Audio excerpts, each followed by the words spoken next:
L'origine de l'humanité.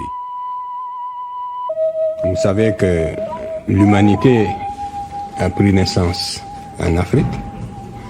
La séparation de l'homme et de l'animal s'est effectuée en Afrique, on n'en doute plus.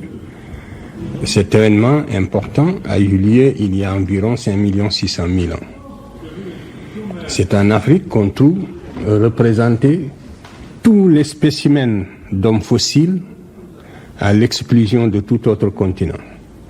Les deux variétés d'Australopithèque, l'Australopithèque robustus, l'Australopithèque gracile, l'Homo habilis, l'Homo erectus, l'homme de Néandertal, l'ancien Homo faber donc, et l'Homo sapiens sapiens, l'homme 2 fois sage comme vous et moi.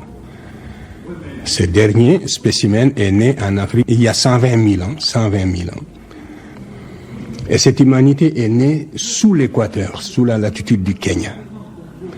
C'est-à-dire sous une latitude où le flux de radiation ultraviolette est tel que tout organisme humain né sous cette latitude est nécessairement pigmenté et noir.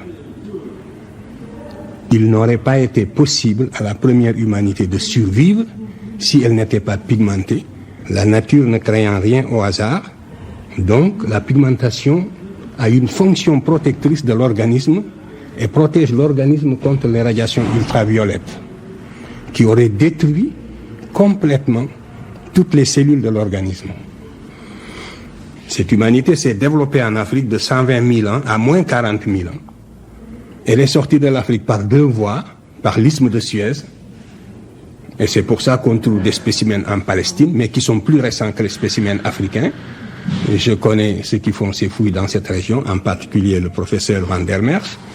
Mais lorsqu'on sert la chronologie de près, on voit que tous les spécimens trouvés en Palestine sont plus récents que les spécimens africains. C'était la voie de sortie de l'homme africain.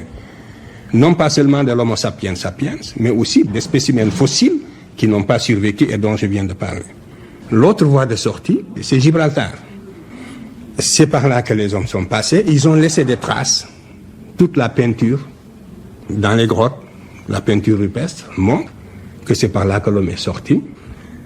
C'est seulement au sud de l'Europe, vers les mers chaudes, vers la Crimée, le sud de la France, le sud de l'Espagne, ce sont ces régions-là qui étaient habitables.